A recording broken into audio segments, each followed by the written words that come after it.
Thank you and welcome all again to my class. আজকের আলোচ্য বিষয় শব্দের ডপলার ক্রিয়া বা ডপলার এফেক্টস অফ সাউন্ড। শব্দের উৎস এবং শ্রোতা উভয়ই যদি স্থির থাকে, শব্দের উৎস শব্দ তৈরি করছে, সেই শব্দ মাধ্যম দিয়ে শ্রোতার কাছে পৌঁছাবে।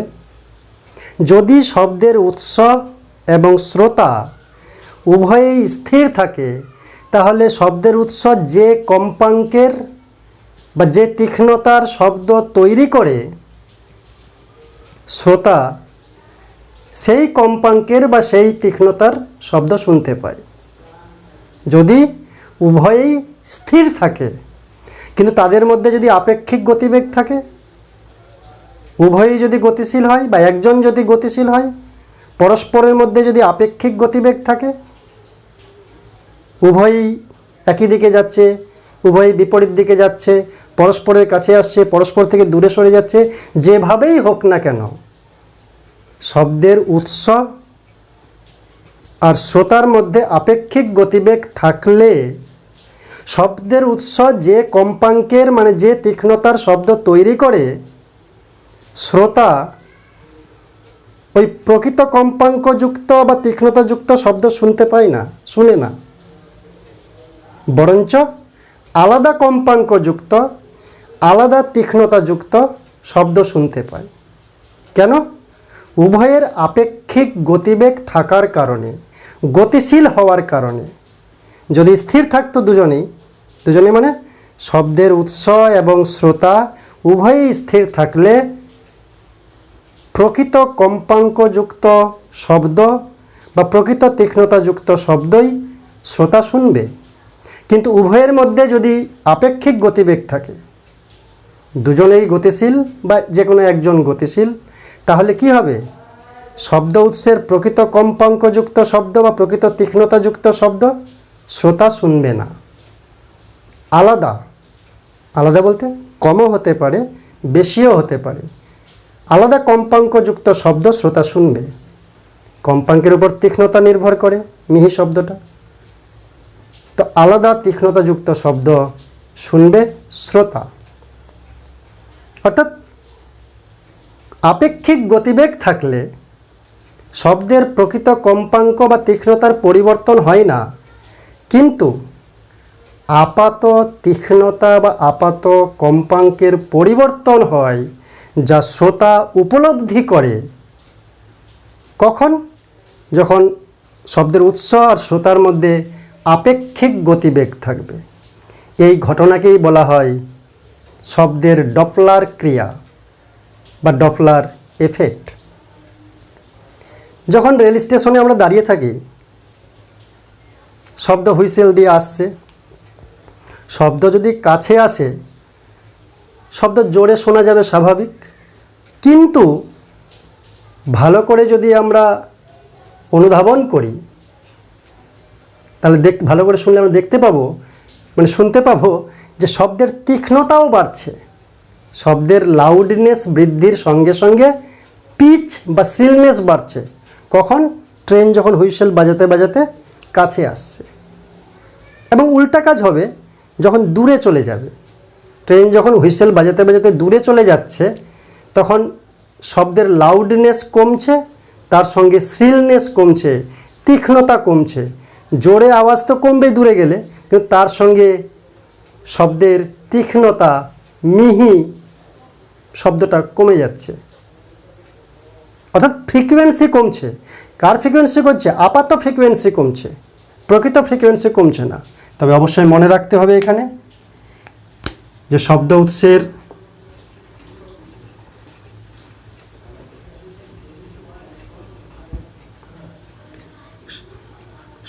উৎসের যে প্রকৃত শব্দ,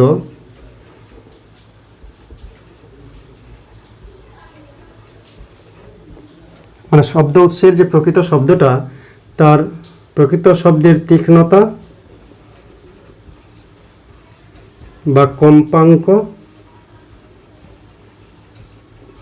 পরিবর্তন হয় না।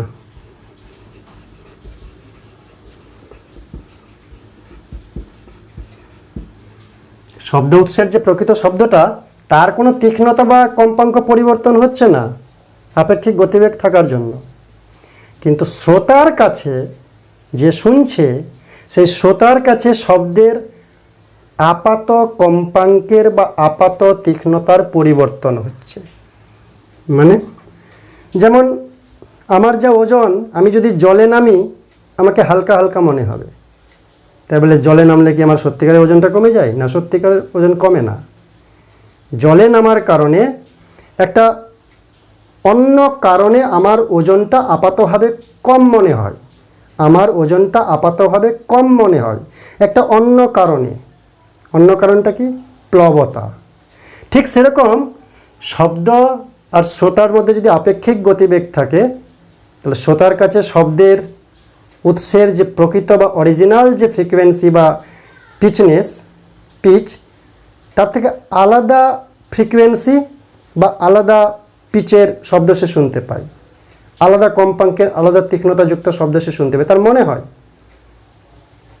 আপাত তীক্ষ্ণতা বা আপাত কম্পাঙ্ক পরিবর্তিত হয়ে যায় শ্রোতার কাছে আপেক্ষিক গতিবেগে থাকার দরুন। কেন হয়? ডপলার ইফেক্টের জন্য, আপেক্ষিক গতিবেগে থাকার জন্য। তাই আপাত তীক্ষ্ণতা বা আপাত কম্পাঙ্কের পরিবর্তন হয় শ্রোতার কাছে শুধুমাত্র। কিন্তু আরেকজন যদি স্থির অবস্থায় থাকে, মনে করলাম শব্দের উৎস স্থির আছে, আমি শব্দের উৎসের দিকে ছুটে যাচ্ছি, তবু আমাকে আলাদা কম্পাঙ্কের বা আলাদা তীক্ষ্ণতার শব্দ শুনতে পাবো। কিন্তু একজন দাঁড়িয়ে আছে, একই উৎস দুইজন শুনছি, আমরা দুইজন শ্রোতা, একজন শ্রোতা গতিশীল সোর্সের দিকে, শব্দের উৎসের দিকে, আরেকজন স্থির অবস্থায় রয়েছে। তো সোর্স তো একটা, সে একটা নির্দিষ্ট কম্পাঙ্কের বা নির্দিষ্ট তীক্ষ্ণতার শব্দ তৈরি করছে। কিন্তু দুইজন শ্রোতা, আমি উৎসের দিকে দৌড়াচ্ছি, তাই আমি বেশি তীক্ষ্ণতার বেশি কম্পাঙ্কের শব্দ শুনব। কিন্তু যে স্থির অবস্থায় দাঁড়িয়ে রয়েছে শ্রোতা আরেকজন, সে অরিজিনাল ফ্রিকোয়েন্সি অরিজিনাল পিচ যুক্ত শব্দই শুনবে, কারণ তাদের মধ্যে আপেক্ষিক গতিবেগ নেই, আমাদের মধ্যে আপেক্ষিক গতিবেগ আছে। তাই আমার কাছে শব্দের কম্পাঙ্কের বা তীক্ষ্ণতার আপাত পরিবর্তন ঘটবে due to Doppler effect and due to relative motion. একই কথা, একই মানে। তাহলে শ্রোতার কাছে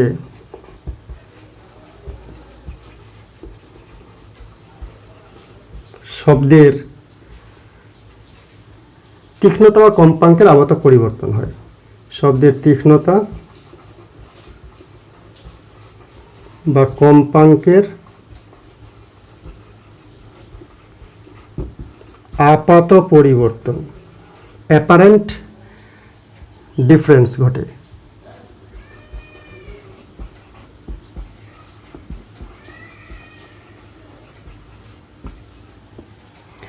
তাহলে শব্দ উৎসের যে প্রকৃত শব্দ তার তীক্ষ্ণতা কম্পাঙ্ক পরিবর্তন হয় না, কিন্তু শ্রোতার কাছে ওই শব্দটার তীক্ষ্ণতা বা কম্পাঙ্ক আলাদা মনে হয়, তাই তাদের আপাত পরিবর্তন ঘটে। এবার কম্পাঙ্কের আপাত পরিবর্তন কীরূপ হয়, বাড়ে না কমে, সেটা কার উপর নির্ভর করবে? তাহলে শ্রোতার কাছে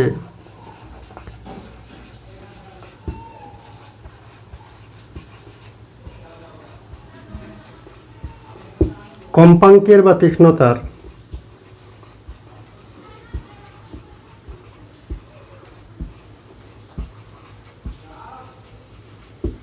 আপাত পরিবর্তন কিরূপ হয়?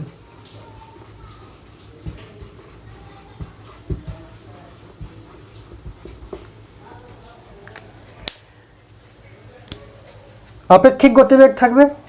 আপেক্ষিক গতিবেগ কিরূপ? আপেক্ষিক গতিবেগ হতে পারে উভয়ই গতিশীল হওয়ার কারণে। সমান বেগে যদি একই দিকে গতিশীল হয় তাহলে আপেক্ষিক গতিবেগ হলো না। তো উৎস, শব্দের উৎস এবং শ্রোতা উভয়ই গতিশীল হলেও আপেক্ষিক গতিবেগ হতে পারে, বা উভয়ের মধ্যে মিনিমাম একজন যদি গতিশীল হয় তাহলেও আপেক্ষিক গতিবেগ হতে পারে। কিন্তু দুজনেই যদি স্থির থাকে তাহলে আপেক্ষিক গতিবেগ থাকলো না, বা দুজনেই যদি একই বেগে একই দিকে যায় তাহলেও আপেক্ষিক গতিবেগ হলো না। তাহলে আপেক্ষিক গতিবেগ যদি থাকে, উভয়ের মধ্যে যদি রিলেটিভ ভেলোসিটি থাকে, তবে তাদের মধ্যে কম্পাঙ্ক বা তীক্ষ্ণতার, শ্রোতার কাছে কম্পাঙ্কের বা তীক্ষ্ণতার পরিবর্তন ঘটবে, আপাত পরিবর্তন ঘটবে। তো কিরূপ পরিবর্তন হয়, বাড়বে না কমবে, সেটা কার উপর নির্ভর করবে? দুটো পয়েন্ট আমি বলবো। একেবারে সহজ ভাষায়, যে শব্দের উৎস আর শ্রোতা আপেক্ষিক গতিবেগ থাকার কারণে যদি পারস্পরিক দূরত্ব হ্রাস পায়, একজন স্থির, এ তার কাছে যাচ্ছে, বা শ্রোতা স্থির, শব্দের উৎস তার কাছে আসছে, বা দুজনেই দুজনের কাছে যাচ্ছে, তো আপেক্ষিক গতিবেগ থাকার কারণে শব্দের উৎস আর শ্রোতার মধ্যে যদি পারস্পরিক দূরত্ব হ্রাস পায়, মানে কাছাকাছি আসে, তাহলে পিচ বাড়বে, আপাত কম্পাঙ্ক বাড়বে। আর যদি দূরে যায় তাহলে কমবে, সোজা ভাষায়। ড্যাশ পরিবর্তিত কম্পাঙ্ক হ্রাস পাবে। কম্পাঙ্ক হ্রাস পাওয়া মানে পিচ বা শ্রিলনেস হ্রাস পাওয়া, মিহি শব্দ বা চড়া শব্দ হ্রাস পাবে, শব্দের চড়া তীক্ষ্ণতা সেটা হ্রাস পাবে। শব্দের উৎস গতিশীল হতে পারে, শ্রোতা গতিশীল হতে পারে, উভয়ে গতিশীল হতে পারে, একই দিকে হতে পারে, ভিন্ন দিকে হতে পারে, পরস্পরের দিকে হতে পারে। তাই শব্দের যে আপাত কম্পাঙ্কের বা তীক্ষ্ণতার পরিবর্তন, তার কম্বাইন্ড একটি সূত্র রয়েছে, সেই সূত্রটা আমরা জানব। যে শব্দের আপাত কম্পাঙ্ক বা apparent frequency n dash equals to V plus minus VO divided by V plus minus VS into original frequency প্রকৃত কম্পাঙ্ক। এখানে ভি, ভিও, ভিএস এগুলা কি? ভি বলতে শব্দের গতিবেগ, বায়ু মাধ্যম হোক বা যে মাধ্যমে থাকবে, যে মাধ্যম দিয়ে যাবে শব্দ, তো শব্দের গতিবেগ হচ্ছে ভি। ভিও বলতে ভেলোসিটি অফ অবজারভার, শ্রোতার গতিবেগ। আর ভিএস বলতে velocity of source of sound, velocity of source of sound, শব্দের উৎসের গতিবেগ। তাহলে ভি হচ্ছে শব্দের গতিবেগ, ভিও হচ্ছে শ্রোতার গতিবেগ, ভিএস হচ্ছে শব্দের উৎসের গতিবেগ। তাই তিনজনের গতিবেগ, শব্দের নিজস্ব গতিবেগ থাকবে, শ্রোতাও গতিশীল হতে পারে, আর শব্দের উৎস সেও গতিশীল হতে পারে। আর এন বলতে শব্দ যেখান থেকে উৎপন্ন হলো সোর্সে, সেখানে কম্পাঙ্ক, শব্দের প্রকৃত কম্পাঙ্ক। আর এন ড্যাশ অ্যাপারেন্ট ফ্রিকোয়েন্সি বা আপাত কম্পাঙ্ক। তো এখানে কি বললাম, ভি ইকুয়ালস টু শব্দের গতিবেগ বা শব্দের বেগ, আর ভিও ভেলোসিটি অফ অবজারভার মানে শ্রোতার বেগ বা শ্রোতার গতিবেগ, আর VS velocity of source of sound, অর্থাৎ শব্দ উৎসের বেগ, শব্দ উৎসের বেগ।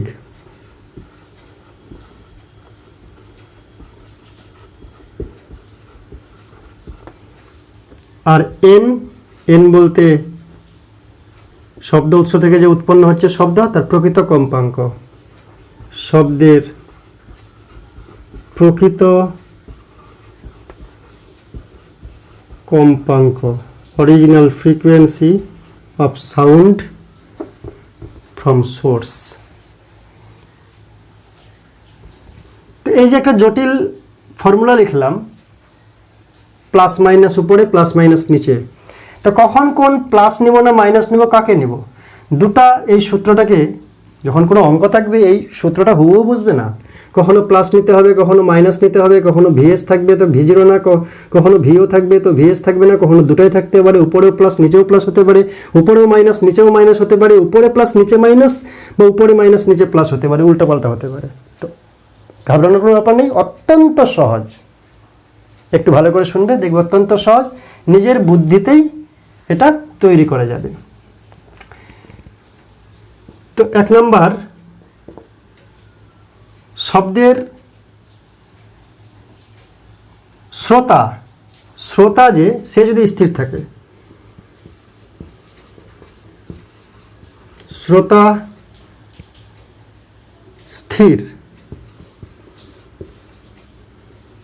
বা শব্দের উৎস স্থির রাখা যায়, যেমন একটাকে আগে রাখলাম। শ্রোতা স্থির, শ্রোতা স্থির মানে ভেলোসিটি অফ অবজারভার কী হবে? শ্রোতা স্থির আছে মানে শূন্য হবে। শ্রোতা যদি স্থির থাকে তাহলে ভিও 0 হয়ে যাচ্ছে, তার মানে এই টার্মটা থাকছে না। তাহলে টার্মটা কি হচ্ছে? টার্মটা পাল্টে হয়ে যাচ্ছে n ড্যাশ ইজুক্যাল টু, মানে এমন একটা প্রবলেম দিল, অঙ্ক দিল যেখানে শ্রোতা স্থির আছে, তাহলে আপেক্ষিক গতিবেগ থাকবে কিভাবে? নিশ্চয় শব্দের উৎস গতিশীল। শ্রোতা স্থির, যে শুনছে সে স্থির, কিন্তু শব্দের উৎস সে শব্দ তৈরি করছে আর গতিশীল অবস্থায় রয়েছে, তাই উৎস গতিশীল। উৎস গতিশীল মানে ভিএস থাকবে কিন্তু V0 থাকবে না, মানে V0 ইজুক্যাল টু 0, কারণ শব্দের উৎস শ্রোতা স্থির। শ্রোতা যদি স্থির থাকে তাহলে velocity of observer equals to 0, তাহলে এই পার্টটা থাকবে না। তাহলে এটার চেহারা নতুন কি হবে? উপরে ভি, নিচে হচ্ছে ভি প্লাস মাইনাস ভিএস। কখন প্লাস নিব? প্লাস কখন নিব? প্লাস নিব, এটা যদি প্লাস নিই তাহলে কী হচ্ছে? Into N. এখানে যদি প্লাস নিই, হরে প্লাস নিলাম, নিচেরটা বড় হয়ে যাচ্ছে প্লাস নিলে, মাইনাস নিলে ছোট হচ্ছে। তো নিচে যদি বড় হয়ে যায় তাহলে ওভারঅল টার্মটা ছোট হয়, প্লাস নিলে ওভারঅল টার্মটা ছোট হয়, মানে এন ড্যাশ ছোট হয়ে যাচ্ছে। প্লাস নিলে এন ড্যাশ ছোট হয়ে যাচ্ছে। এন ড্যাশ কখন ছোট হবে? এন ড্যাশ ছোট হবে যখন শ্রোতা আর শব্দের উৎস দূরে যাবে পরস্পর।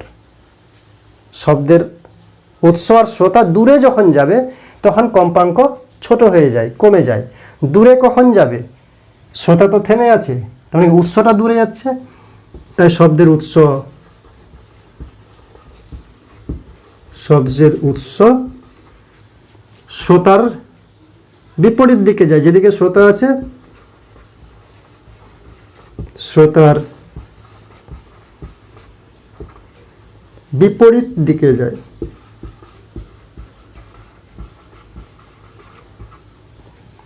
শ্রোতার দিকে যায় আর শ্রোতার বিপরীত দিকে যায়, দুটো টার্ম।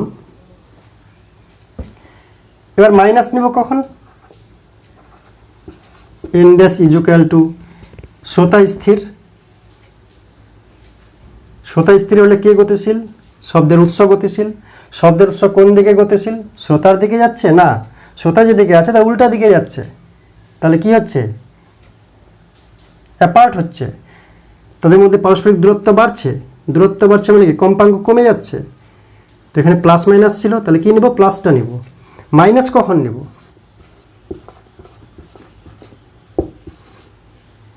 মাইনাস নেওয়া মানে কি? হর কমে যাওয়া। মাইনাস নেওয়া মানে নিচেরটা কমে গেল, মানে ওভারঅলটা বেড়ে গেল। ওভারঅলটা বাড়লো মানে কি? এন ড্যাশ বাড়লো। এন ড্যাশ কখন বাড়ে? যখন কাছাকাছি আসে। কাছাকাছি কে আসবে? শ্রোতা তো থেমে আছে, তারপরে উৎসটা কাছাকাছি আসছে, তারপরে শব্দের উৎস শ্রোতার দিকে যায়। শব্দের উৎস শ্রোতার দিকে যায়।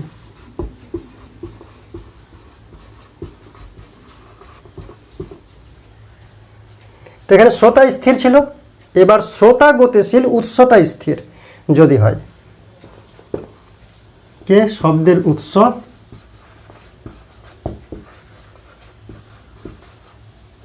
স্থির। শব্দের উৎস যদি স্থির থাকে, শব্দের উৎস স্থির, তাহলে ভেলোসিটি অফ সাউন্ড সোর্স এটা 0। এটা যদি 0 হয় তাহলে এই পার্টটা থাকছে না, তাহলে উপরে দুটো নিচে একটা নিয়ে খেলা, অর্থাৎ ভিএস ইজুক্যাল টু 0। তো অত এখান থেকে এন ড্যাশ কী পাবো? উপরে ভি প্লাস মাইনাস V0, নিচে ভি। এবার প্লাস কখন নিব? উপরে প্লাস হওয়া মানে কি? উপরে প্লাস হওয়া মানে বৃদ্ধি পাওয়া। উপরেরটা বেড়ে গেছে মানে টোটালটা বৃদ্ধি পেয়েছে, তার মানে এন ড্যাশ বাড়লো, আপাত কম্পাঙ্ক বাড়লো। কম্পাঙ্ক কখন বাড়ে? পাশাপাশি আসলে। পাশাপাশি কখন আসবে? শব্দের উৎস তো থেমে আছে, তার মানে শ্রোতা যাচ্ছে উৎসের কাছে, শ্রোতাই যাচ্ছে উৎসের কাছে। শ্রোতা যদি উৎসের দিকে যায় তাহলে পারস্পরিক দূরত্ব হ্রাস পায়, পারস্পরিক দূরত্ব হ্রাস পায় মানে কম্পাঙ্ক বৃদ্ধি পায়, দূরত্ব কমলে কম্পাঙ্ক বৃদ্ধি পাচ্ছে। তাই এখানে কি হবে, কে যাচ্ছে, উৎস স্থির, তার মানে শ্রোতা, শ্রোতা শব্দের উৎসের দিকে যায়।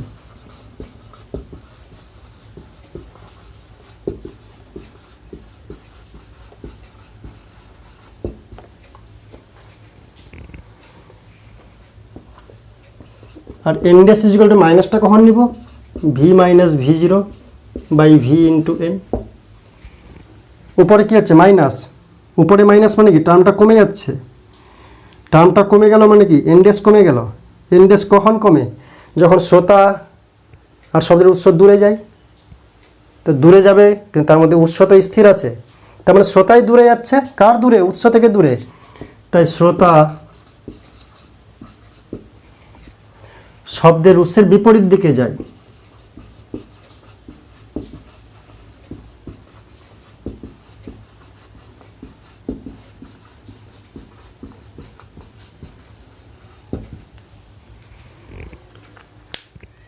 এটা আগে এটা পরে, বা এটা আগে এই পার্টটা পরে, তাতে কোনো ব্যাপার না। যদি কম্বাইন্ড সূত্র হয় তাহলে এটা মনে রাখবো আমরা, n dash is equal to V plus minus v zero divide by V plus minus v s. অবশ্যই অবজারভার শ্রোতা বা শ্রোতার গতিবেগ উপরে থাকবে, এটুকু শুধু মনে রাখতে হবে। শ্রোতার গতিবেগ উপরে আর উৎসের গতিবেগ নিচে থাকবে, plus minus plus minus. Plus কখন, মাইনাস কখন, দুটা কখন, একটা কখন, সেটা সহজে চিন্তা করলেই হবে। পাশাপাশি আসছে কম্পাঙ্ক বাড়ছে, দূরে যাচ্ছে কম্পাঙ্ক হ্রাস পাচ্ছে। তাই শ্রোতা যদি স্থির থাকে, শ্রোতা স্থির মানে ভি জিরো থাকছে না, ভি জিরো জিরো হয়ে যাচ্ছে, এই টার্ম থাকছে না।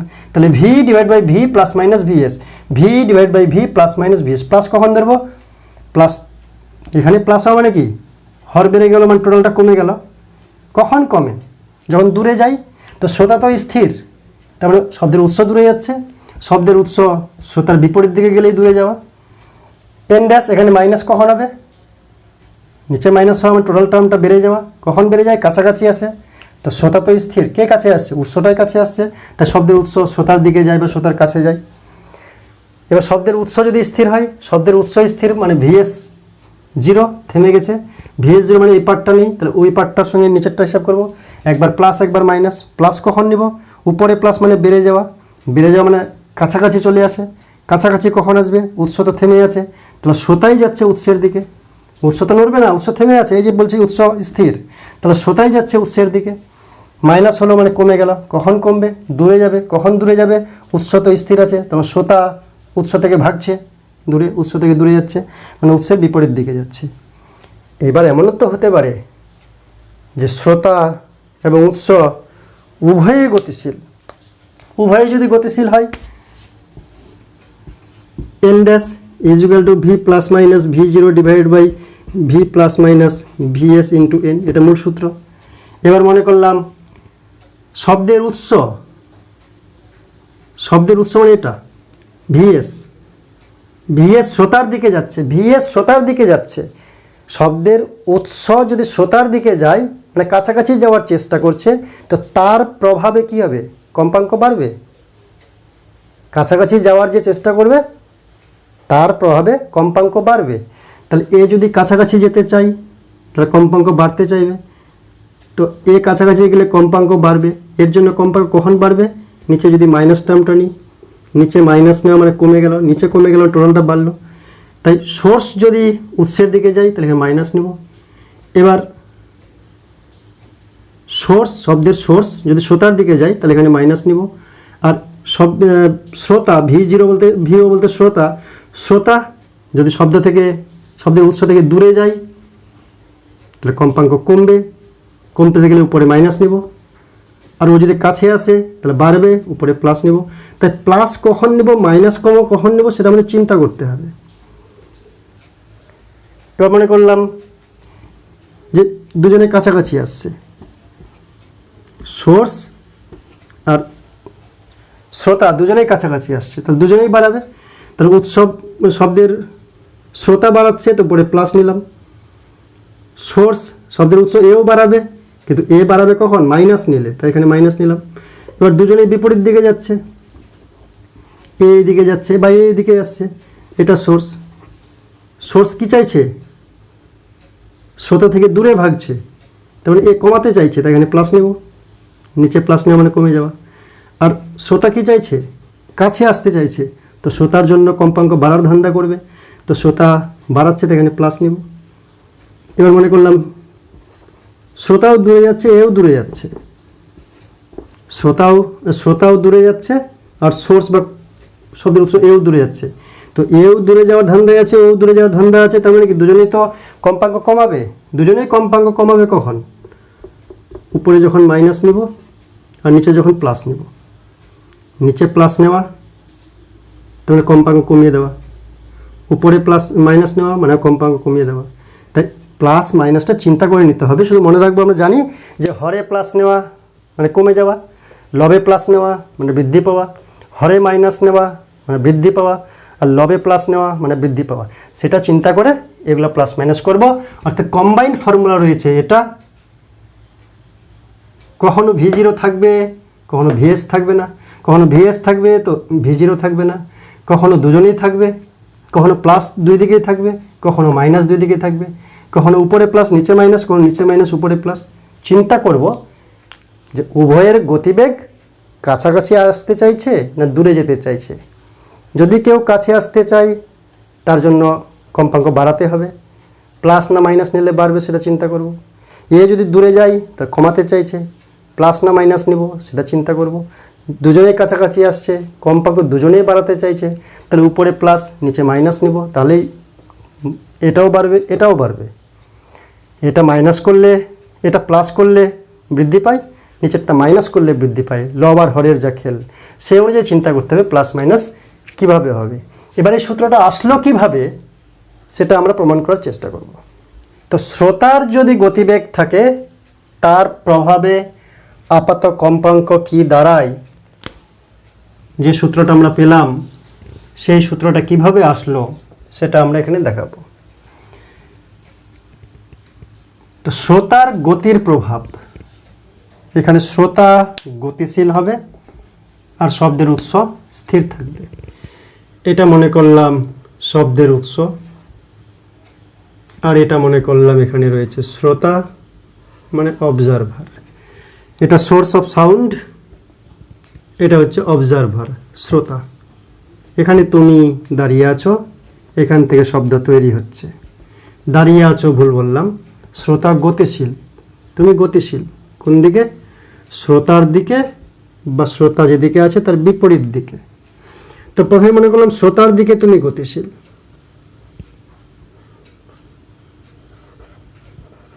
তাহলে ভেলোসিটি অফ অবজারভার।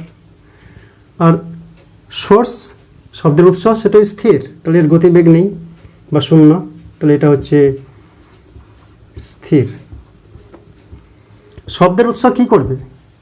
শব্দ তরঙ্গ তৈরি করবে নির্দিষ্ট সময় পর পর, এক এক পর্যায়কালে এক একটি শব্দ তরঙ্গ তৈরি হবে।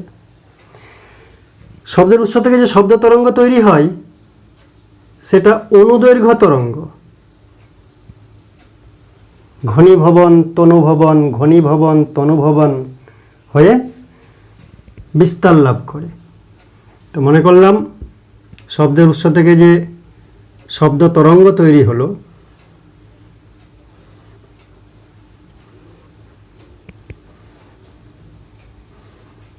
এরকম করে ছুটে যাচ্ছে কোন দিকে? শব্দের উৎসের দিকে। তাহলে শব্দের গতিবেগ বায়ু মাধ্যম বা এই মাধ্যমে ভি। শব্দের উৎস সে গতিশীল নয়, শব্দের উৎস গতিশীল নয়। তো শব্দের উৎস যদি গতিশীল না হয়, সেখান থেকে নির্দিষ্ট সময় পর পর তরঙ্গ তৈরি হতেই আছে, সেই তরঙ্গ বিস্তার লাভ করছে। যেহেতু অনুদৈর্ঘ্য তরঙ্গ, তাই এটাকে আমরা মনে করতে পারি যে ঘনীভবনগুলোর ছবি আমি এঁকেছি, মাঝখানে তনুভবন রয়েছে, এগুলা ঘনীভবন। তো পরপর দুটি ঘনীভবনের মধ্যবর্তী দূরত্ব মানে কি? তরঙ্গ দৈর্ঘ্য। পরপর দুটি ঘনীভবনের মধ্যবর্তী দূরত্ব মানে কি? তরঙ্গ দৈর্ঘ্য। তাহলে এগুলো হচ্ছে তরঙ্গ দৈর্ঘ্য। এটা তরঙ্গ দৈর্ঘ্য, এখান থেকে এটা তরঙ্গ দৈর্ঘ্য, এখান থেকে এটা তরঙ্গ দৈর্ঘ্য, বা এখান থেকে এটা তরঙ্গ দৈর্ঘ্য। তরঙ্গ মুখের ছবি ভাবতে পারি আমরা, বা ঘনীভবনের ছবি ভাবতে পারি আমরা। তাহলে তরঙ্গ দৈর্ঘ্য। তরঙ্গগুলো কে তৈরি করছে? সোর্স, শব্দের উৎস। সে গতিশীল নয়, সে স্থির। শব্দ যাচ্ছে মাধ্যম দিয়ে, মনে করলাম বায়ু মাধ্যম দিয়ে যাচ্ছে, তো মাধ্যম পরিবর্তন হচ্ছে না।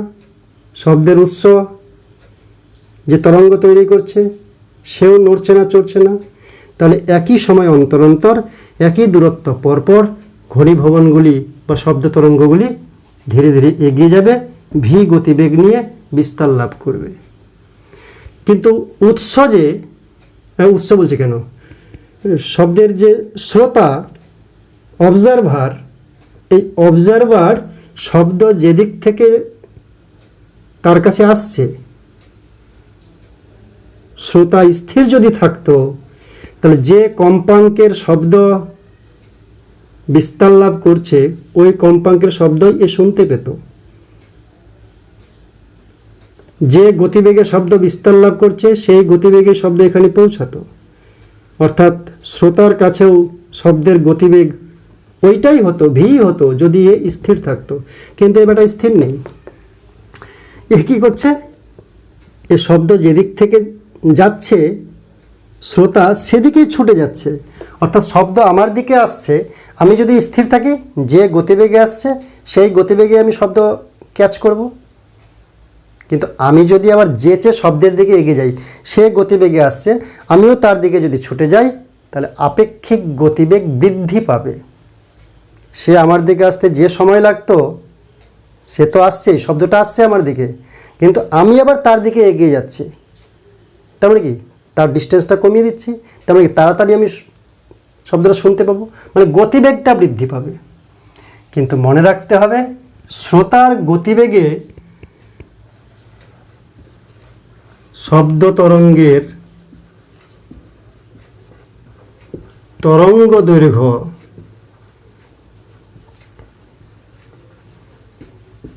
ল্যামডা স্থির থাকে। এটা মনে রাখতে হবে। শ্রোতার যদি গতিবেগ থেকে, শ্রোতা যদি গতিশীল হয়, শব্দ উৎসের দিকে হোক বা বিপরীত দিকে হোক, তাতে তরঙ্গ দৈর্ঘ্যের কোনো পরিবর্তন হয় না। কারণ তরঙ্গ দৈর্ঘ্য নির্ভর করছে সোর্সের উপর, নির্ভর করছে মাধ্যমের উপর। সোর্সের কোনো পরিবর্তন হচ্ছে না, সোর্স গতিশীল না, মাধ্যম পরিবর্তন হচ্ছে না, তাই তরঙ্গ দৈর্ঘ্য এখানে স্থির থাকবে।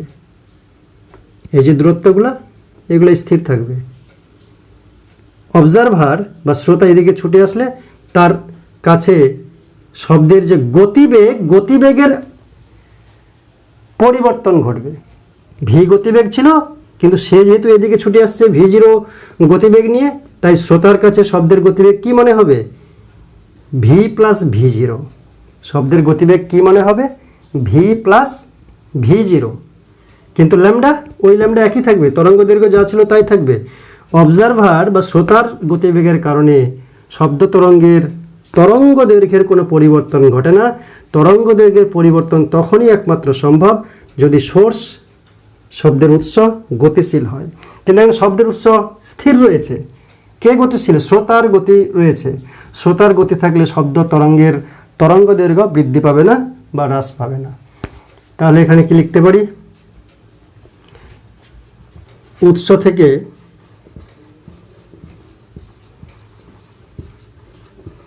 উৎপন্ন শব্দের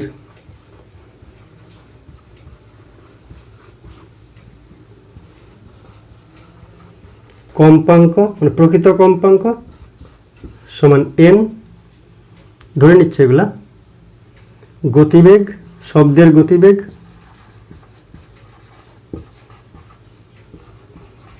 শব্দের গতিবেগ মনে করলাম v, বায়ু মাধ্যমে শব্দের গতিবেগ হচ্ছে v। শব্দের তরঙ্গ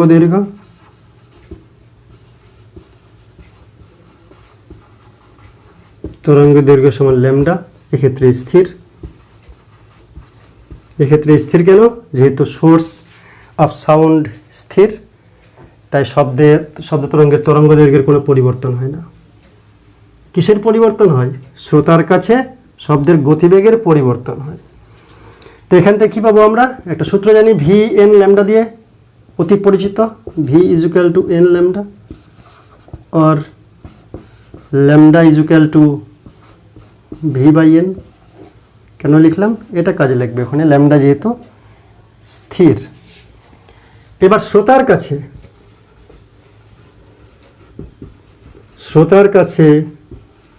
শব্দের আপেক্ষিক গতিবেগ বা গতিবেগ লিখলেও হবে। শ্রোতার কাছে শব্দের আপেক্ষিক গতিবেগ সমান কী হবে? শব্দ এদিকে যাচ্ছে, শ্রোতা এদিকে আসছে, তা আপেক্ষিক গতিবেগটা বেড়ে গেল, যেহেতু পরস্পরের দিকে গতিশীল, তাই শব্দের আপেক্ষিক গতিবেগ শ্রোতার কাছে ভি প্লাস ভি জিরো।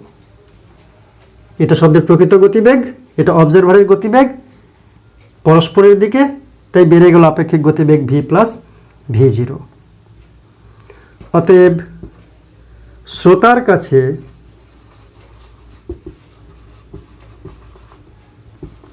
শব্দের আপাত কম্পাঙ্ক বা পরিবর্তনশীল কম্পাঙ্ক N dash is equal to কী হবে? V is equal to N lambda, তাহলে এটা বাই ল্যামডা, বেগ ডিভাইডেড বাই ল্যামডা। শ্রোতার কাছে শব্দের বেগ কি পাল্টে গেছে? তো উপরেরটা পাল্টে গেছে, আর ল্যামডা তো পাল্টাবে না, কারণ সোর্স যদি না গতিশীল হয় ল্যামডা পরিবর্তন হবে না। তো ল্যামডা এটাই থাকলো। তো ল্যামডার মানটা এখান থেকে যদি ওখানে পুট করি, তাহলে ভি প্লাস ভি জিরো, ল্যামডার মান কী আছে? ভি বাই এন, তাহলে ভি ডিভাইডেড বাই এন, তো এনটা উপরে চলে গেল,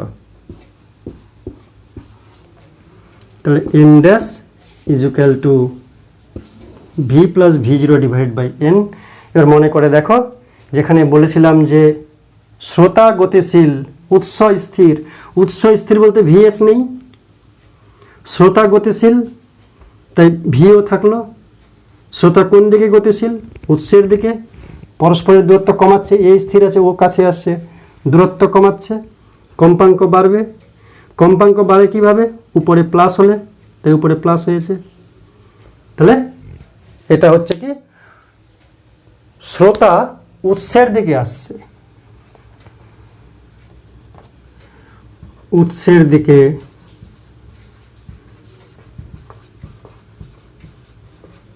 শ্রোতা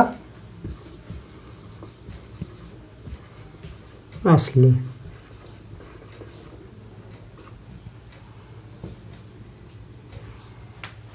এবার শ্রোতা যদি উৎসের বিপরীত দিকে আসে, এখানে আরেকটা করে নিচ্ছি, উৎসের বিপরীত দিকে শ্রোতা গেলে, উৎসের বিপরীত দিকে শ্রোতা গেলে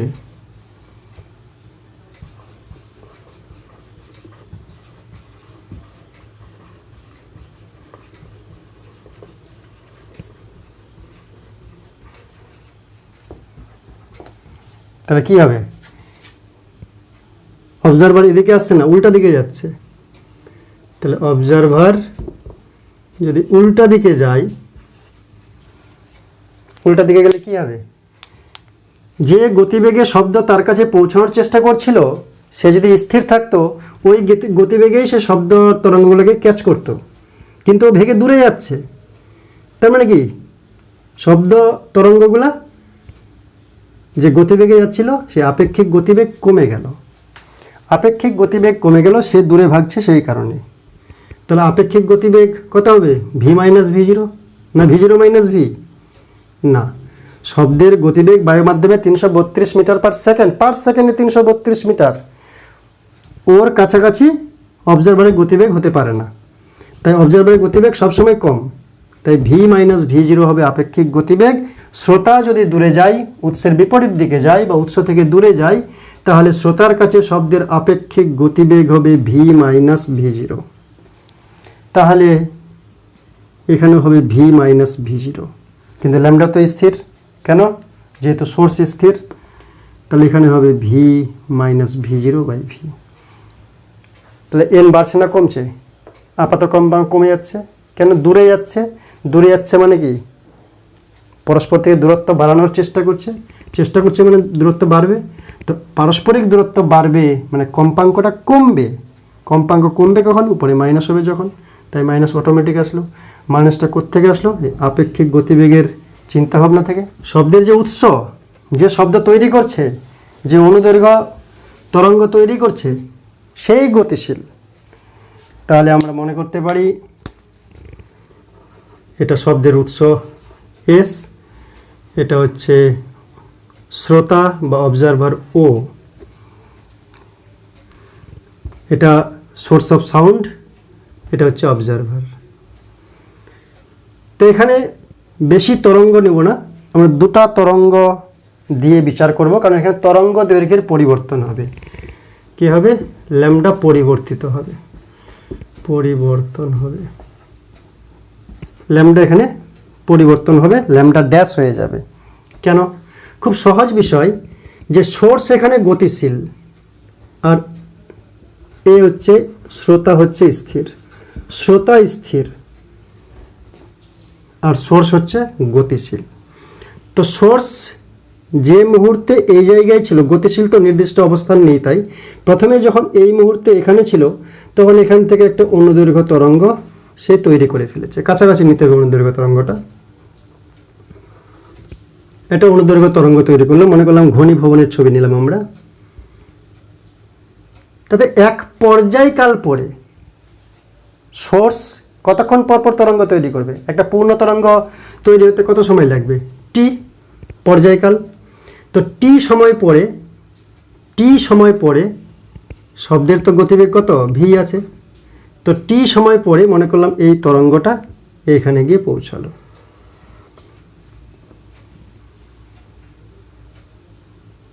এই তরঙ্গটা তৈরি করলো, ক্যাপিটাল টি টাইম পরে, এক পর্যায়কাল পরে উৎপন্ন শব্দ তরঙ্গ এখানে গিয়ে পৌঁছালো। তাহলে এটা আর থাকলো না, এই তরঙ্গটাতে ওখানে গিয়ে পৌঁছালো টি টাইম পরে। কিন্তু শব্দের উৎস সে যখন দ্বিতীয় তরঙ্গ তৈরি করবে, সে কিন্তু আর এখানে নেই। শব্দের উৎস সে নিজেই গতিশীল, তাই এখানে সে নেই। তার গতিবেগ যদি ভিএস হয়, তো মনে করলাম এই জায়গায় পৌঁছে গেল এস। টাইমের তফাৎ কি? ক্যাপিটাল টি নিয়েছে টাইমের তফাৎ, এক পর্যায়কাল। তো এখান থেকে প্রথম যে তরঙ্গ ছিল সেটা এখানে পৌঁছে গেছে। টি টাইম বাদে দ্বিতীয় তরঙ্গ তৈরি করবে, টি টাইম বাদেই করে। তো টি টাইম বাদে যখন দ্বিতীয় তরঙ্গ তৈরি করতে যাচ্ছে, তখন সোর্সটা এখান থেকে এখানে পৌঁছে গেছে, তাই এখানে দ্বিতীয় তরঙ্গ তৈরি করলো। তরঙ্গ দৈর্ঘ্য মানে পরপর দুটি তরঙ্গের মধ্যবর্তী দূরত্ব। এই ঘনীভবন আর এই ঘনীভবন, এদের পারস্পরিক দূরত্বই হচ্ছে তরঙ্গ দৈর্ঘ্য, ল্যামডা ড্যাশ। এ যদি গতিশীল না হতো, তাহলে এই দূরত্ব পরপর এটা এদিকে চলে যেত, আবার দ্বিতীয় তরঙ্গ আসতো। এতটা দূরত্ব পরপর তরঙ্গ দৈর্ঘ্য, এই তরঙ্গ দৈর্ঘ্য হতো যদি সোর্স গতিশীল না হতো। কিন্তু সাউন্ড সোর্স সে গতিশীল হওয়ার কারণে যেই প্রথম তরঙ্গটা এখানে তৈরি করেছিল, এই তরঙ্গটা টি টাইম বাদে মনে করলাম এই জায়গায় পৌঁছালো, তাহলে এই দূরত্বটা কত? Tea time. তরঙ্গ কি গতিবেগে যাচ্ছে? শব্দের গতিবেগ ভি গতিবেগে যাচ্ছে, তো এটা ভিটি। এটাই তাহলে ল্যামডা হতো। এ যদি স্থির একই জায়গায় থাকতো, এসেই থাকতো, কিন্তু এস তো আর এসেই নেই, এসের গতিবেগ রয়েছে। কি গতিবেগ? ভিএস। সে কত দূর গেছে? ভিএস যদি গতিবেগ হয়, টি টাইম পরের গল্প। টি টাইম পরে তরঙ্গটা এখানে পৌঁছালো, সোর্সটা এখানে পৌঁছালো, তো এই দূরত্বটা কত? VS into T. এখন এফেক্টিভ ওয়েভলেন্থ কত? ল্যামডা ড্যাশ কত? এটা হচ্ছে ল্যামডা ড্যাশ। কারণ ল্যামডা ড্যাশ কাকে বলবো? দুটা পরপর দুটা তরঙ্গের যে ঘনীভবন, তাদের মধ্যবর্তী দূরত্ব। এটাও ঘনীভবন, এটাও ঘনীভবন। তনুভবনটা একটু ছড়িয়ে রয়েছে, তনুভবনটা ছড়িয়ে আমি আঁকাচ্ছি না, ঘনীভবন দিয়ে আঁকাচ্ছি, বা তরঙ্গমুখের ছবি দিয়ে বোঝানোর চেষ্টা করছি। তাহলে ল্যামডা ড্যাশ, তাহলে ল্যামডা ড্যাশ কত? অতএব ল্যামডা ড্যাশ ইকুয়াল কী হবে? ভিটি টোটালটা তার থেকে এটা কমে গেছে, কারণ তরঙ্গটা এখানে তৈরি হলো, এখানে তৈরি হয়নি। এখানে যদি দ্বিতীয় তরঙ্গ তৈরি হতো, যদি শব্দ উৎস যদি স্থির থাকতো, তাহলে এখানে দ্বিতীয় তরঙ্গ তৈরি হতো, তাহলে তরঙ্গ দৈর্ঘ্য এতটাই থাকতো, তরঙ্গ দৈর্ঘ্য পরিবর্তন হতো না যদি সোর্স স্থির থাকতো। কিন্তু সোর্স তো এগিয়ে গেছে, দ্বিতীয় তরঙ্গটা এখানে তৈরি করেছে, আর প্রথম তরঙ্গ ততক্ষণে এখানে পৌঁছে গেছে, কারণ ভি বড়, ভিএস ছোট, ওটা এখানে পৌঁছে গেছে। তাহলে এখন এফেক্টিভ ওয়েভলেন্থ হচ্ছে lambda dash is equal to v t minus v s t. তার মানে এটা পাচ্ছি। এটা পেতে গেলে কী করবো? টোটালটা থেকে এটা বাদ দিয়ে দেবো। তাহলে ভিটি মাইনাস ভিএসটি,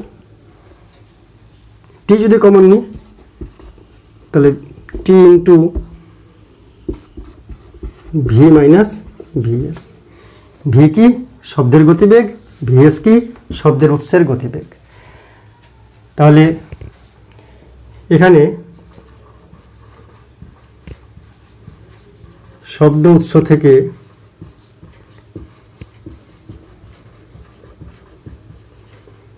উৎপন্ন শব্দের কম্পাঙ্ক, শব্দের কম্পাঙ্ক কত? এন, প্রকৃত কম্পাঙ্ক এন, শব্দ উৎস থেকে যে শব্দ তৈরি হচ্ছে। শব্দের গতিবেগ কত? শব্দের গতিবেগ ভি ধরেছি আমরা সবসময়। তরঙ্গ দৈর্ঘ্য কত?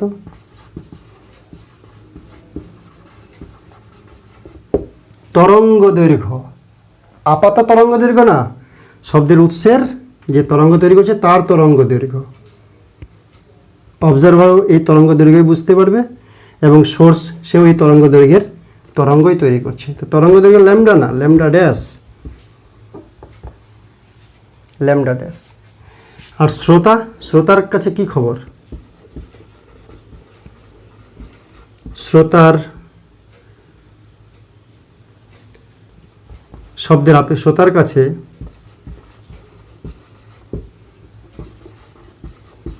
শব্দের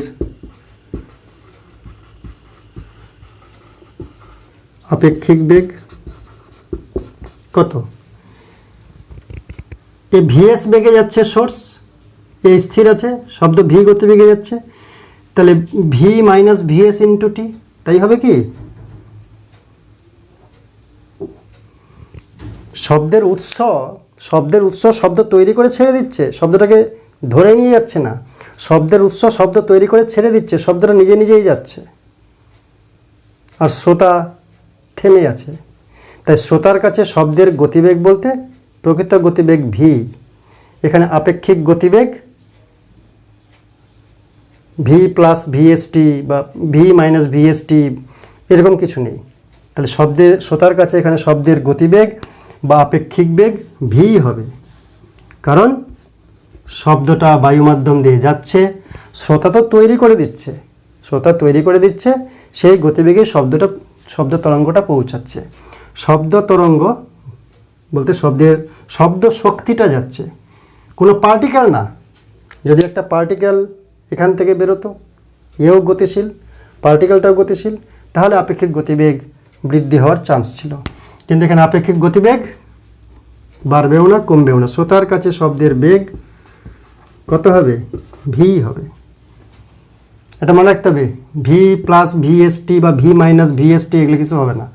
শব্দের গতিবেগ শ্রোতার কাছে ভি হবে, কারণ শ্রোতা থেমে আছে। শব্দটা কিন্তু তৈরি করে দাও, তৈরি করে দেওয়ার পরে উৎসের কোনো দায়িত্ব নেই। যেই উৎস থেকে শব্দ বেরিয়ে গেল, উৎস থেকে শব্দ বেরিয়ে গেল, তারপরে শব্দ নিজস্ব বেগেই যাবে, ওকে আর কেউ ডিস্টার্ব করছে না, ওকে কেউ আর প্রভাবিত করছে না। তাই শ্রোতার কাছে শব্দের বেগ কি? এক্ষেত্রে ভি, গতবারের মতো না। গতবারে ভি প্লাস ভি জিরো ছিল বা ভি মাইনাস ভি জিরো ছিল, কারণ শব্দের যে উৎস তার গতিবেগ, শব্দের উৎস বলছে কেন, শ্রোতার যে গতিবেগ ভি জিরো, সেটা এই গতিবেগের সঙ্গে যুক্ত হয়ে বা বিয়োগ হয়ে শব্দের আপেক্ষিক গতিবেগ শ্রোতার কাছে পৌঁছাচ্ছিল।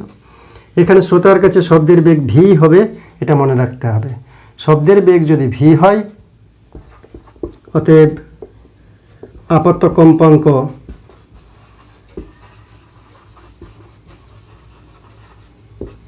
এন ড্যাশ ইজুকাল টু কী হবে, V by lambda.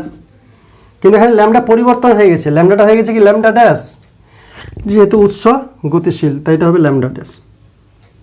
Lambda dash V, lambda ড্যাশের মান কত, T into V minus VS, T into V minus VS. এবার টি আমরা জানি T equal to 1/n, T equal to পর্যায়কাল, টি ইজুক্যাল টু টি সমান পর্যায়কাল টাইম পিরিয়ড। তা টি ইজুক্যাল টু 1/n বা n ইজুক্যাল টু 1/t, তাহলে 1/t equal two n ধরতে পারি, তাই এটাকে লিখতে পারি v minus VS into n, তাই n dash is equal to v divide by v minus VS into n। বাড়ছে না কমছে, নিচে মাইনাস হয়েছে, নিচে মাইনাস হয়েছে মানে কি ওভারঅলটা বেড়েছে, ওভারঅলটা বেড়েছে মানে কি এন ড্যাশ বেড়েছে এন এর চাইতে, তাই এন ড্যাশ বৃদ্ধি পেয়েছে। এন ড্যাশ মানে আপাত কম্পাঙ্ক বেড়েছে, কেন, অবজারভার স্থির কিন্তু সোর্স শব্দের উৎস তার দিকে যাচ্ছে, পারস্পরিক দূরত্ব হ্রাস পাচ্ছে, দূরত্ব হ্রাস পাচ্ছে মানে তীক্ষ্ণতা বা কম্পাঙ্ক বৃদ্ধি পাবে, তাই কম্পাঙ্ক বৃদ্ধি পাবে, নিচে মাইনাস হলে তাই নিচে মাইনাস হয়েছে। এবার এটা কি পয়েন্ট আছে,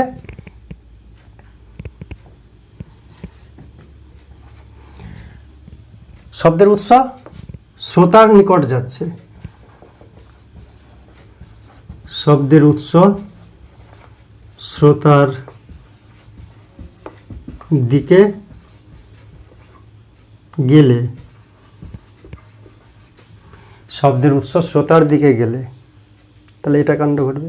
এবার শব্দের উৎস যদি শ্রোতার বিপরীত দিকে যায়, শ্রোতার বিপরীত দিকে গেলে, শ্রোতার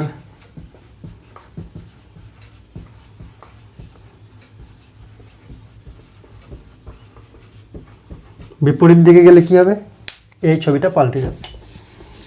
এই ছবিটা পাল্টে কীরকম হবে, যে এখানে ছিল সোর্স অফ সাউন্ড, এখানে আছে অবজারভার, অবজারভারটা স্থির, নড়বে না চড়বে না, আর সোর্স গতিশীল, কিন্তু কোন দিকে, উল্টো দিকে। উল্টো দিকে গতিশীল মানে কি, তার মানে পারস্পরিক দূরত্ব বাড়ছে, পারস্পরিক দূরত্ব বাড়লে কি হবে, কম্পাঙ্ক কমবে। কম্পাঙ্ক কিভাবে কমবে, এখানে প্লাস আসতে হবে। এখানে প্লাস কিভাবে আসবে আমরা হিসাব করে দেখি। তাহলে এখানে যখন প্রথম অবস্থায় ছিল তখন এখান থেকে একটা তরঙ্গ তৈরি করলো, টি টাইম বাদে এই তরঙ্গটা মনে করলাম এখানে গিয়ে পৌঁছালো, তাহলে টি টাইম বাদে এখানে পৌঁছালো, তরঙ্গের গতিবেগ ভি, টি টাইম বাদে, তার মানে এটা হচ্ছে ভিটি, এখান থেকে দূরত্ব ভিটি। এবার দ্বিতীয় তরঙ্গ এটা থাকলো না, আর টি টাইম বাদে এই তরঙ্গ আর এখানে নাই, এখানে পৌঁছে গেছে, তরঙ্গই না এখানে। এবার দ্বিতীয় তরঙ্গ তৈরি করে টি টাইম পরে, এক পর্যায়কাল পরে দ্বিতীয় তরঙ্গ তৈরি করে, দ্বিতীয় তরঙ্গ কোথায় তৈরি করবে, সোর্স তো আর এখানে নেই, সোর্সটা কোথায় চলে আসছে, সোর্সটা এখানে চলে আসছে, কারণ উল্টা দিকে আসছে। সোর্স যদি এখানে আসে তা দ্বিতীয় তরঙ্গ কোথায় তৈরি করবে, এখানে। তাহলে প্রথম তরঙ্গ এখানে আছে, দ্বিতীয় তরঙ্গ এখানে আছে, তরঙ্গ দৈর্ঘ্য কত, এটা মনে করলাম ঘনীভবন, এটা প্রথম ঘনীভবন সামনের, এটা পিছনের ঘনীভবন, তাহলে কতটা তরঙ্গ দৈর্ঘ্য, তাহলে ল্যামডা ড্যাশ হচ্ছে এই থেকে এই পর্যন্ত। কি করে পাবো, ভিটি এটা, এর সঙ্গে ভিএসটি এটা, তা ভিটি আর ভিএসটি যোগ করলে ল্যামডা পেয়ে যাব, তাই ল্যামডা ড্যাশ ইজিক্যাল টু ভিটি প্লাস ভিএসটি, মানে প্লাস প্লাস মানে এখানে প্লাস, তো এখানে প্লাস চলে আসছে অটোমেটিক, তাহলে এইভাবে হবে। অর্থাৎ আমরা যে মূল সূত্র সবসময় মনে রাখবো যে n dash is equal to V plus minus v zero divide by V plus minus v s dot n, এটা হচ্ছে মূল ফর্মুলা। প্লাস মাইনাস, উপরে প্লাস তখন নিব যদি কম্পাঙ্ক বাড়ার চান্স হয়, পরস্পর কাছাকাছি আসে শ্রোতা এবং উৎস যে কোনোভাবে। নিচে প্লাস তখন নিব, নিচে প্লাস না মানে কমে যাওয়া, যখন পরস্পর দূরে যায়। নিচে মাইনাস কখন নিব, যদি পরস্পর কাছে আসে শ্রোতার কারণে, তো নিচে মাইনাস নিব। অবজারভারের কারণে যদি দূরে যাই তো উপরে মাইনাস নিব। এইভাবে চিন্তা করে প্রবলেমে দেখব যে কে গতিশীল, তার গতিশীলতার কারণে পারস্পরিক দূরত্ব বাড়ছে না কমছে। যদি পারস্পরিক দূরত্ব কমে যায় তাহলে শ্রিলনেস বা পিচ বা কম্পাঙ্ক, আপাত কম্পাঙ্ক বৃদ্ধি পাবে। যদি পরস্পর দূরে যায় তাহলে কম্পাঙ্ক হ্রাস পাবে। কার জন্য কাছে আসছে, কার জন্য দূরে যাচ্ছে? যদি অবজারভারের জন্য কাছে আসে তাহলে অবজারভারটাকে নিব। কম্পাঙ্ক বাড়বে কীভাবে? অবজারভার উপরে নিতে হয়, কম্পাঙ্ক তাহলে প্লাস করতে হবে। সোর্সের জন্য যদি কম্পাঙ্ক বাড়ে তার নিচে মাইনাস নিতে হবে। দুজনের জন্য যদি বাড়ে তাহলে উপরে প্লাস নিচে মাইনাস নিব। দুজনের জন্য যদি কমে তাহলে উপরে মাইনাস নিচে প্লাস নিব। নিচে প্লাস নিলে তো কমবে। তো এভাবে চিন্তা করে আমরা নিব, যেমন প্রবলেম আসবে সেভাবে অঙ্কগুলি করব। এবার একটি প্রবলেম আমরা বোর্ডে তুলে নিয়েছি। 1 নম্বর, একটি ট্রেনের হুইসেলের কম্পাঙ্ক 512 হার্জ, ট্রেনটি ঘন্টায় 72 কিমি গতিবেগে একটি স্টেশনকে অতিক্রম করে গেল। অতিক্রম করার আগে ও পরে প্ল্যাটফর্মে দাঁড়ানো শ্রোতা কত কম্পাঙ্কের শব্দ শুনতে পাবে? বায়ু প্রবাহের প্রভাব অগ্রাহ্য করো, শব্দের বেগ 336 মিটার পার সেকেন্ড ধরে নাও।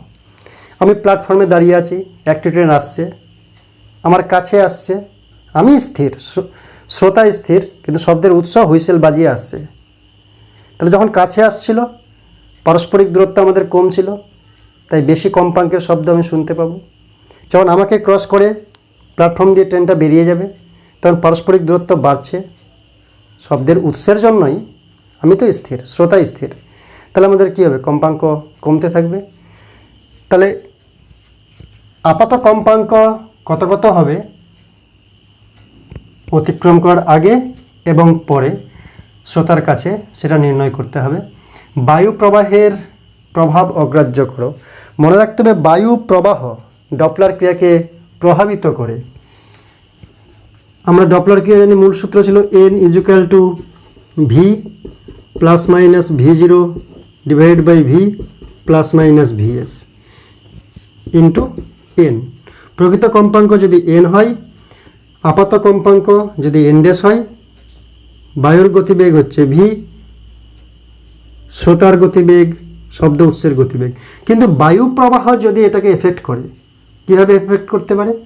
বায়ু প্রবাহ শব্দ বিস্তারের দিকে হতে পারে, যেমন শব্দের গতিবেগকে অনুকূল সিচুয়েশন তৈরি করে দিচ্ছে, শব্দের গতিবেগকে সাহায্য করছে।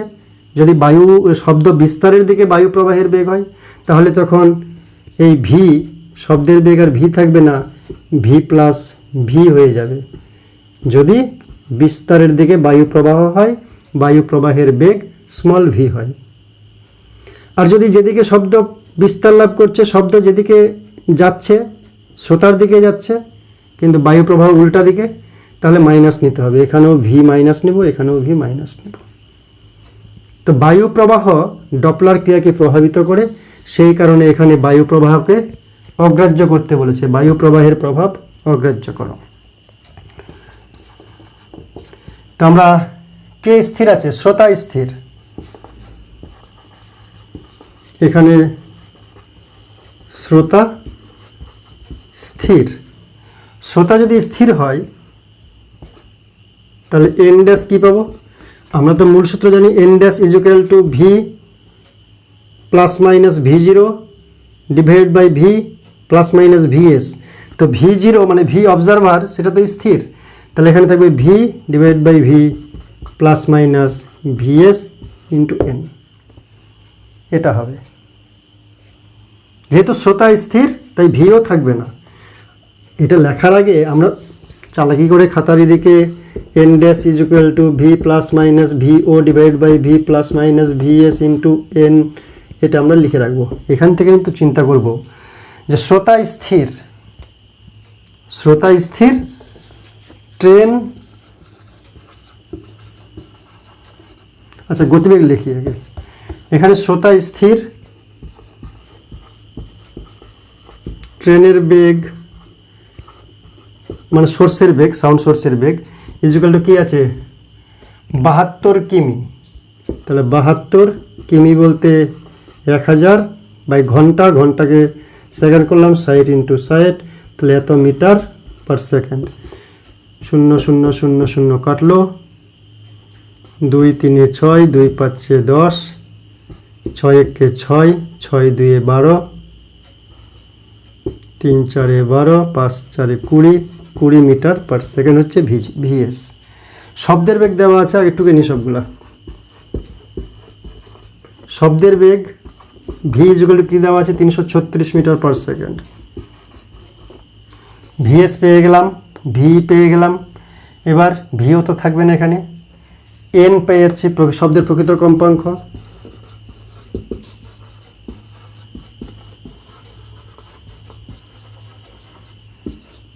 N equal to 512 hertz.